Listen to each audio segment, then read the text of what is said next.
Bonjour à tous et bienvenue dans ce nouveau podcast de Femmes à part. Podcast dans lequel aujourd'hui nous allons continuer sur notre thématique du mois d'avril, à savoir le rôle, la place et le rayonnement de la femme dans la société actuelle. On va dire plus particulièrement de la femme catholique étant donné que cette chaîne est catholique, mais ça peut s'appliquer évidemment aux personnes qui n'ont pas la foi également. Et c'est vrai qu'à l'heure actuelle on entend beaucoup parler des femmes qui sont les meilleures, qui sont parfaites, qui vont changer le monde. Si les femmes ne sont pas là ou n'agissent pas, tout va partir en cacahuète. S'il y avait plus de femmes au pouvoir, le monde changerait vraiment beaucoup. Il y aurait beaucoup moins de guerre, beaucoup plus de bienveillance, d'amour, etc.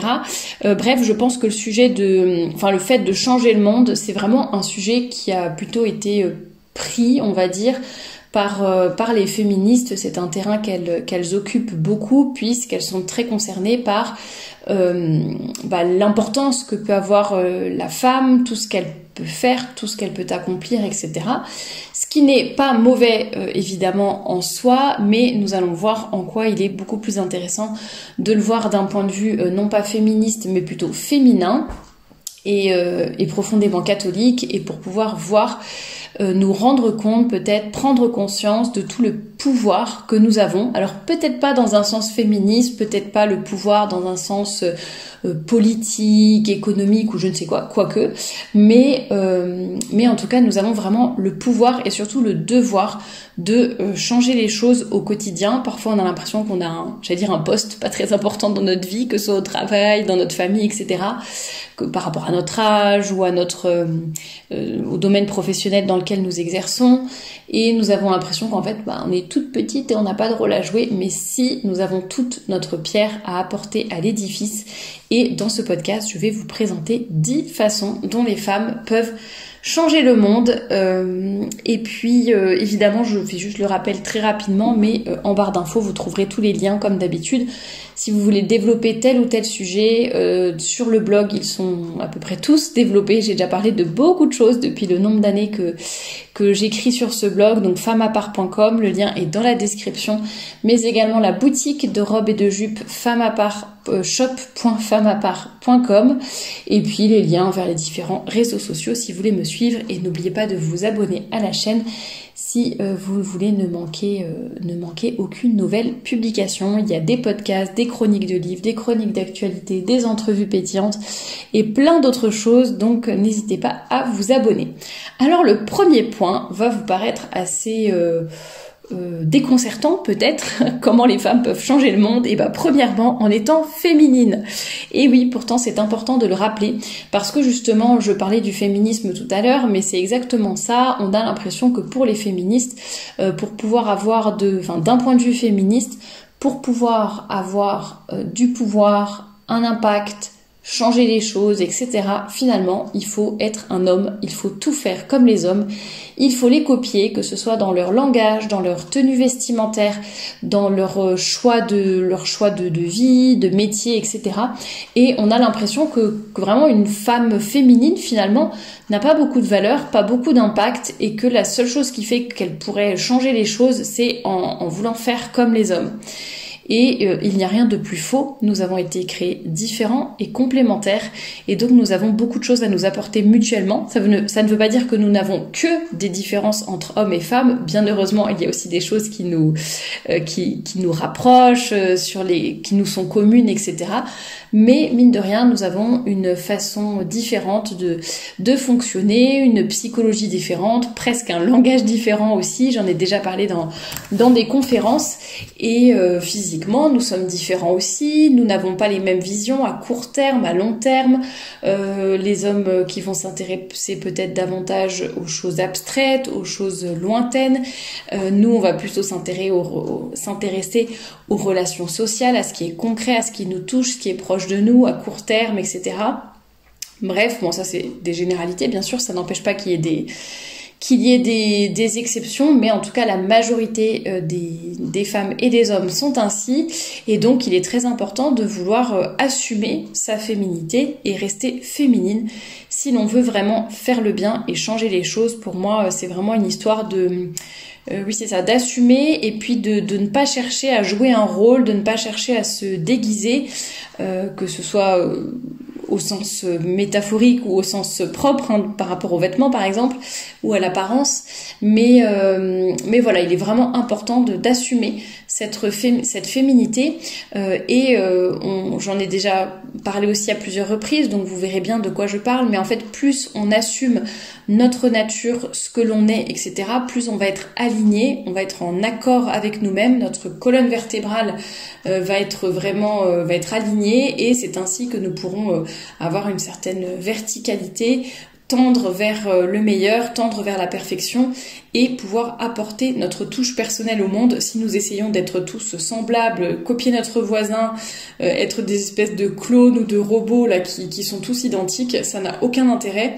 Nous avons tous reçu des talents et des grâces et des dons différents, et donc bien sûr nous devons les faire fructifier, mais chacun à sa manière et sans copier la voisine. Et donc pour pouvoir peut-être mieux assumer notre féminité, l'une des façons de le faire, c'est de mieux se connaître.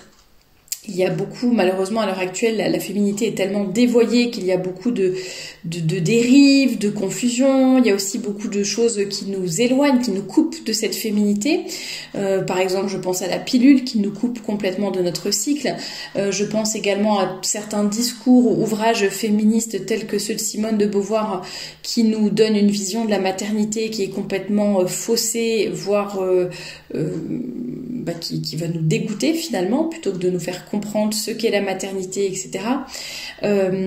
Et donc il est très important d'apprendre à nous connaître notre corps, notre cycle, notre psychologie, la façon dont on fonctionne, notre tempérament, etc. Connaître nos défauts, nos qualités. Ça va nous permettre aussi donc non seulement de mieux nous connaître et de pouvoir cultiver tous nos points forts, et ça va aussi nous permettre d'être plus épanouis, d'être mieux dans nos baskets, en fait plus à l'aise avec nous-mêmes, plus alignés, et ça aussi ça permet d'être plus rayonnante, d'apporter vraiment une touche spécifique au monde, donc ça c'est très important. Et puis effectivement quand on apprend à mieux se connaître, mais aussi à mieux connaître les personnes qui nous entourent, y compris les hommes, ça va nous permettre d'avoir des relations beaucoup plus fécondes avec eux. Je ne parle pas que au niveau du couple, même si c'est important aussi, mais pour les interactions hommes-femmes de façon générale, que ce soit dans le domaine professionnel, familial ou autre, nous avons beaucoup à nous apporter mutuellement, et en se connaissant mieux et en connaissant mieux les hommes, eh bien nous allons pouvoir davantage nous accorder, nous mettre sur la même longueur d'onde et nous apporter mutuellement beaucoup de choses. Deuxième point, deuxième façon de changer le monde, eh bien c'est en étant exemplaire. Je sais qu'il y en a beaucoup qui pensent qu'elles n'ont pas les moyens financiers ou par rapport au caractère, par exemple, si elles sont assez timides ou si elles vivent reclus à la campagne, bon voilà, peut-être qu'elles se disent zut, je vais pas avoir beaucoup d'impact, j'ai pas un métier, un poste, une position dans ma famille qui fait que je vais pouvoir parler aux gens, haranguer les foules, me prendre pour Jeanne d'Arc, etc. Et du coup qui pensent qu'elles ne peuvent rien faire. Et c'est Saint Jean Bosco qui disait que de bien peut-on faire ne serait-ce que par notre exemple, notre bon exemple. Et effectivement, c'est quelque chose que moi j'ai quand même assez souvent expérimenté dans ma vie, c'est que finalement, juste le fait d'assumer nos idées, nos valeurs, de rester aligné, de ne pas changer d'avis, de positionnement, etc. À cause du respect humain, mais vraiment de rester, j'assume qui je suis, pas dans le sens ouais je m'en fiche, vous avez qu'à m'accepter avec mon caractère, mais dans le sens voilà, je suis catholique, bon on est dans une société athée, c'est pas grave, j'assume, je suis féminine et pas féministe, et j'assume, j'y vais, je trace ma route, je préfère m'habiller en robe et en jupe et de façon décente plutôt que d'être en jean troué ou en décolleté jusqu'au nombril, je continue, j'assume, même si c'est pas facile, même s'il y a une certaine pression de la société, même si on va me regarder parfois peut-être où je vais avoir des remarques ou j'en sais rien, mais Mais en tout cas, rien que le fait de rester droite, de continuer sur la bonne route, et finalement, on va être un exemple pour les autres, même sans s'en apercevoir. On peut déjà, d'une certaine façon, être la voix de leur conscience et les faire réfléchir à certaines choses, leur faire prendre conscience de leurs propres limites, etc. On peut également tout simplement donner des idées que les personnes n'avaient pas. Je pense à la tenue vestimentaire ou même... Je sais pas, le féminisme par exemple, c'est tellement un lavage de cerveau qu'on subit à l'heure actuelle, il y a tellement de lobbying qu'on a l'impression que c'est impossible de penser autrement, quoi. Et c'est vrai que, bon, pourquoi pas, le fait d'assumer, d'avoir certaines conversations avec les personnes, ça peut aussi les aider à voir les choses autrement, à se former, voilà, changer d'avis, pourquoi pas, ou en tout cas être un peu plus ouvert d'esprit à certaines idées. Par rapport à la religion aussi, ça peut, le fait d'assumer, de ne pas avoir peur, je ne sais pas, de dire son bénédicité devant tout le monde, de dire bah non, je pourrais pas te rejoindre dimanche matin, moi je vais à la messe le dimanche, ou ce genre de choses, peut aussi faire que bah, finalement les gens, on va semer des petites graines et puis après c'est le Saint-Esprit qui fait le reste, n'est-ce pas? Mais en tout cas, ça peut éveiller certaines choses chez les gens et le fait d'être vraiment rayonnante, souriante, la façon dont on va travailler aussi, notre conscience professionnelle, la façon dont on parle, le langage que l'on adopte, la façon dont on éduque nos enfants, la façon dont on se comporte en société, tout ce qui est politesse, bonne manière, etc. Et évidemment, ça va jouer un rôle très important et ça peut nous permettre de faire une forme d'apostolat finalement et ça peut changer le monde, bien évidemment. Troisième façon de changer le monde, être vertueuse. Je vous en ai déjà parlé de cette citation de Léon Bloy qui nous dit « Plus une femme est sainte, plus elle est femme ». Cherchons toujours à devenir meilleurs. Nous sommes dans une société de la victimisation, de l'irresponsabilisation, mais c'est peut-être pas français, de l'irresponsabilité. C'est-à-dire qu'on pousse les gens à ne rien assumer, à se défaire de tout, à toujours dire que c'est la faute des autres, qu'ils sont victimes, qu'ils n'y peuvent rien, et voilà, personne ne prend ses responsabilités. Et ça, c'est bien triste. Et alors, plutôt que de chercher à se victimiser, à pleurer sur notre sort, toujours blâmer les hommes ou rejeter notre malheur sur les autres, eh bien, essayons de bâtir notre bonheur et un bonheur durable. Et comment on construit ça? Comment on construit ce bonheur durable? Eh bien, en cultivant nos vertus, en cherchant à être sainte, et non pas seulement sainte, mais en cherchant à être de grandes saintes, puisque c'est en correspondant à ce que Dieu veut pour nous que nous allons trouver la vraie liberté, le vrai bonheur, comme le disait saint Augustin, la paix, c'est la tranquillité de l'ordre. Donc quand on respecte l'ordre établi par Dieu, c'est comme ça que l'on trouve la vraie liberté, le vrai bonheur. Et la vertu, c'est ce qui va finalement, bien évidemment, nous élever et élever les autres. Alors c'est pas toujours facile parce que dans un monde qui est anticlérical, athée, dont les valeurs morales sont complètement décadentes, c'est sûr qu'on sort un peu du lot et parfois ça peut être difficile de garder certaines valeurs morales, de garder une certaine dignité, de respecter les commandements de Dieu, de l'Église dans le monde dans lequel nous vivons. Bon, c'est pas tous les jours évident, ça c'est certain, mais en tout cas c'est libérateur, ça c'est évident. On reçoit aussi les grâces du bon Dieu pour nous aider, et donc être vertueux, ça va nous permettre de nous élever, d'élever les autres. Vous voyez, il faut aussi penser à se changer soi-même avant de vouloir changer les autres ou changer le monde. Enfin, en tout cas, c'est ce qu'il faut comprendre, c'est que c'est pas je pars à la guerre, je prends les armes, je vais combattre, voilà, l'épée à la main et je me lance dans le monde pour changer le monde. Ça peut aussi passer par beaucoup d'humilité, un travail sur soi, comme j'ai dit, travailler sur soi, être exemplaire, chercher à se connaître, être vertueux, c'est déjà énormément de choses qui vont finalement faire beaucoup de bien à notre société. Et en parlant de faire le bien, et ben c'est mon quatrième point, pour changer le monde, eh bien, apprenons aussi la gratuité, le don, le bénévolat, faire le bien, se donner de son temps. C'est pas forcément des choses compliquées, ça peut être juste aller le soir ou le dimanche, une fois de temps en temps, je vais voir ma voisine parce que je sais qu'elle est seule, qu'elle est âgée. Tiens, j'ai une amie qui est mère au foyer et qui est un peu débordée en ce moment, qui dort plus ou qui a des nuits difficiles ou je ne sais quoi.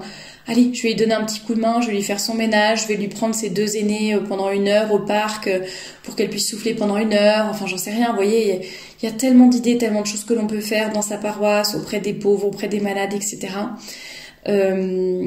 Toujours dans l'équilibre, bien sûr, parce que charité bien ordonnée commence par soi-même et surtout quand on a une famille, bien évidemment, mais essayons quand même d'avoir cette dimension de don, de gratuité, et de s'oublier un peu finalement pour se donner aux autres tout simplement. Ça aussi, ce sont des choses qui peuvent changer le monde. Arrêter d'être égocentrique, égoïste, ça c'est typique du monde dans lequel nous vivons, mais je pense que tous à un certain degré, on a un côté très égoïste, donc essayons de lutter contre cela et d'apprendre à nous donner aussi, donner de notre temps, de notre énergie aussi, pour pouvoir faire le bien autour de nous.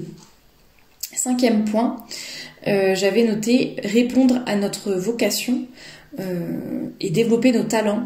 J'en avais parlé pendant les podcasts de la thématique du mois de février. Je crois bien que c'était au mois de février, lorsque nous avons parlé du tempérament, du caractère, de la personnalité.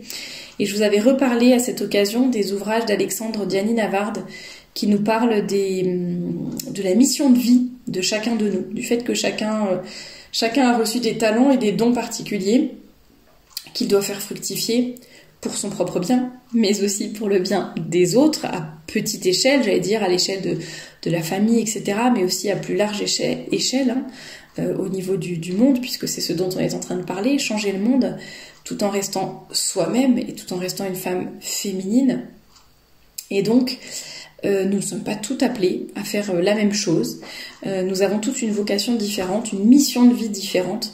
Et c'est notre rôle, c'est même notre devoir, j'allais dire, de la trouver, d'identifier ce pourquoi nous sommes faits, ce qui fait notre spécificité, les choses où on arrive davantage à se donner, à s'épanouir, les choses qui sont plus faciles pour nous, les choses pour lesquelles les gens nous admirent, où ils trouvent qu'on a un talent particulier pour faire telle ou telle chose, que parfois on ne se rend pas compte en fait que l'on a un talent particulier. C'est quand les autres nous disent qu'on peut se rendre compte que ah bon, vous êtes pas tous comme ça, ou vous faites pas tous les choses de cette manière, ou ah pour vous c'est difficile de faire ça, alors que pour moi c'est tellement évident, enfin je suis comme un poisson dans l'eau dans ce domaine-là, etc. Bon, ça peut être des indices pour vous aider à trouver quelle est votre mission de vie, vos talents particuliers.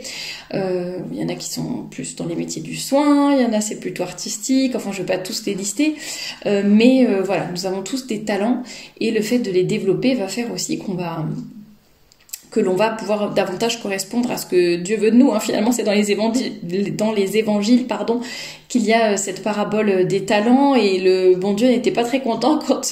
enfin, pas le bon Dieu, mais en l'occurrence, c'était dans les évangiles, c'était donc le maître qui avait donné des talents, n'était pas spécialement ravi qu'une des personnes ayant reçu un talent l'ait enfoui dans la terre, n'y ait pas touché et le lui rende intact, alors qu'il aurait voulu qu'il le fasse fructifier. Donc n'oublions pas cela, essayons de faire fructifier nos talents, et c'est comme ça que nous pourrons apporter notre touche spécifique au monde en tant que femme catholique, et en tant que femme catholique qui porte tel ou tel prénom. Enfin voilà, chacune d'entre nous, on a vraiment notre pierre à apporter à l'édifice, ça c'est évident. Et il n'y a pas, il n'y a pas de sous-métier, c'est pas ça, c'est, pas métier, mais il n'y a pas de sous-talent, quoi. Voilà, chacune a reçu, en fonction de ses capacités, en fonction de ce qu'elle peut faire, en fonction de son temps, de plein d'autres choses. Donc ne regardons pas les talents de la voisine, mais soyons heureuses de pouvoir faire développer les nôtres. 6e point, pour changer le monde, écoutez, la prière. C'est très important de prier, bien sûr quand on a la foi de prier le matin, le soir, avant les repas, d'aller à la messe le dimanche, de se confesser régulièrement, de recevoir les sacrements, de s'approcher des sacrements plutôt. Ça c'est vraiment très important. Une vie de prière qui soit profonde et qui soit sincère, donc on ne débite pas juste des paroles automatiques en permanence. On essaye aussi de faire oraison, de méditer, d'avoir une vraie relation personnelle avec le bon Dieu, et puis de lui confier aussi, de lui confier le monde dans lequel nous vivons, bien évidemment. Il faut pas toujours, c'est important de prier pour nos intentions personnelles, mais il faut aussi savoir prier pour des intentions un peu plus globales, telles que la conversion des pécheurs, notre pays, l'église, le monde dans lequel nous vivons, etc., etc. Donc la prière est évidemment très importante. Et puis pourquoi pas penser à la vocation religieuse, puisque le bon Dieu appelle des gens qui ne répondent pas toujours forcément à sa demande, justement, à son appel. Donc essayons d'y penser si nous sommes en âge de faire ce discernement ou de faire une retraite pour voir cela. Mais ça, c'est une vocation. Là, pour le coup, c'est une mission de vie bien particulière, mais elle existe aussi. Donc, ne passons pas à côté si c'est là que le bon Dieu nous appelle. Et puis, ne sous-estimons pas le pouvoir de la prière et notamment du chapelet. Si vous avez la possibilité de dire chaque jour votre rosaire, votre chapelet ou une dizaine de chapelets, eh bien, n'hésitez pas à le faire, à faire cet effort pour la Sainte Vierge. Elle l'a demandé, priez mes enfants, priez, priez. Elle l'a demandé plusieurs fois, notamment à Fatima, à la Salette. Il faut prier, il faut réciter notre chapelet. Donc, c'est très important et ça peut changer le monde. D'ailleurs, ça me rappelle... Non, faut pas que je dise de bêtises sur les dates, mais la victoire de Lépante sous je ne sais plus quel pape et qui avait fait prier les rosaires à toute la chrétienté et les troupes turques avaient reculé alors que c'était complètement improbable d'un point de vue humain, mathématique et numérique, si j'ose dire, du point de vue du nombre. Donc la Sainte Vierge est toute puissante, ne l'oublions pas. 7e point, pour changer le monde, j'avais noté... prendre en considération la maternité. J'en ai parlé récemment dans des conférences, mais le féminisme essaye de nous faire croire que la maternité n'est qu'accessoire, que la maternité n'est pas importante, que la maternité dépend de chaque femme, et encore, bon, si vous avez des enfants trop jeunes, ou que vous avez beaucoup de grossesses rapprochées, ou que vous avez une famille nombreuse, c'est quand même un peu louche, donc on est libre de faire ce qu'on veut, mais il y a certaines choses qui ne sont pas trop admises par les féministes. Et donc, il est important de comprendre que la maternité fait partie de notre vie de femme. Après, elle se manifeste d'une façon différente chez chacune. Tout le monde n'est pas amené à être mère de façon charnelle. Il y en a qui voudraient, mais qui ne peuvent pas. Il y en a qui ne le font pas, ou peu importe. Enfin, il y a plein celles qui deviennent religieuses, celles qui sont célibataires, etc. Et finalement, la maternité va se manifester en quelque sorte de façon différente, mais en tout cas la maternité est là. Ça peut être une maternité plus spirituelle quand on est marraine, quand on est institutrice, etc. Mais en tout cas, nous sommes toutes appelées à prendre soin des plus faibles, à prendre soin des autres. Nous sommes toutes appelées à éduquer, à faire grandir, à tirer toutes ces personnes vers le haut, vers le bien. Donc c'est très important de ne pas oublier cette composante. Je parlais dans le point numéro 1 de se connaître et de connaître notre cycle. C'est exactement ça, notre cycle nous rappelle, notre corps se prépare tous les mois à donner la vie. Donc la maternité fait partie intégrante de nous, de notre psychologie, de notre développement, de la tournure de notre esprit, etc. Il faut l'admettre et surtout il faut réussir à prendre en compte cette dimension dans notre vie pour qu'elle puisse s'épanouir aussi, même si chez chacune ça va être légèrement différent. Mais en tout cas, il faut penser à cela.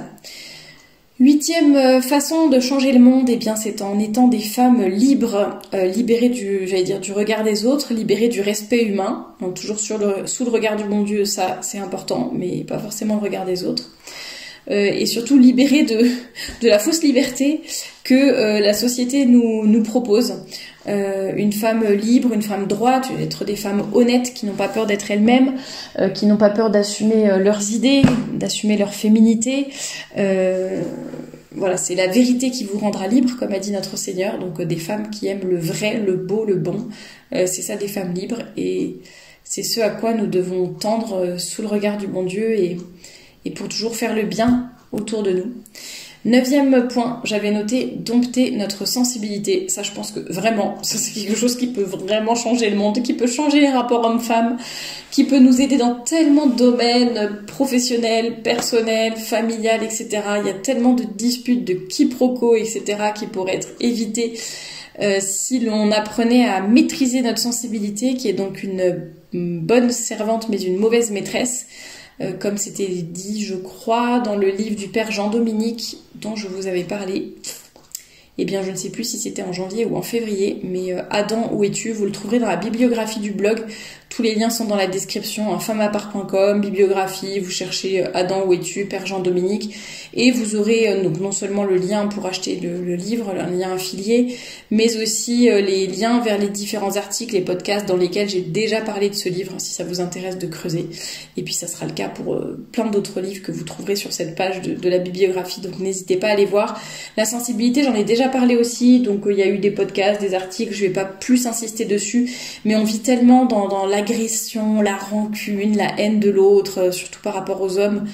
Bon voilà, juste si on essayait de dompter cette fichue sensibilité, on pourrait s'améliorer, améliorer nos relations et faire plus de bien autour de nous. Et en 10e point, j'avais noté le fait de se cultiver, de se former. Je dis toujours se former pour ne pas être déformé, ne pas subir les lavages de cerveau, etc. de la société actuelle.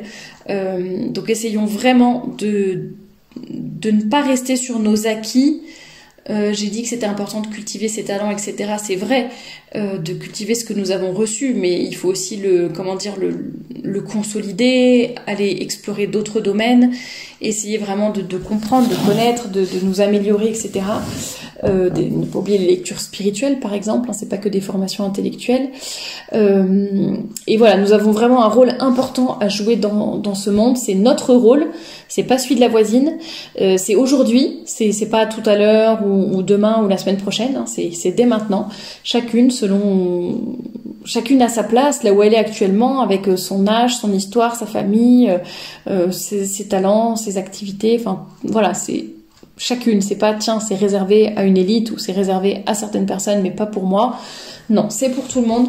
Donc agissons maintenant pour changer le monde, cherchons toujours à nous améliorer et n'oublions pas cette phrase de Sainte Catherine de Sienne qui disait « Soyez ce que Dieu veut que vous soyez et vous mettrez le feu au monde ». À bientôt pour un nouveau podcast.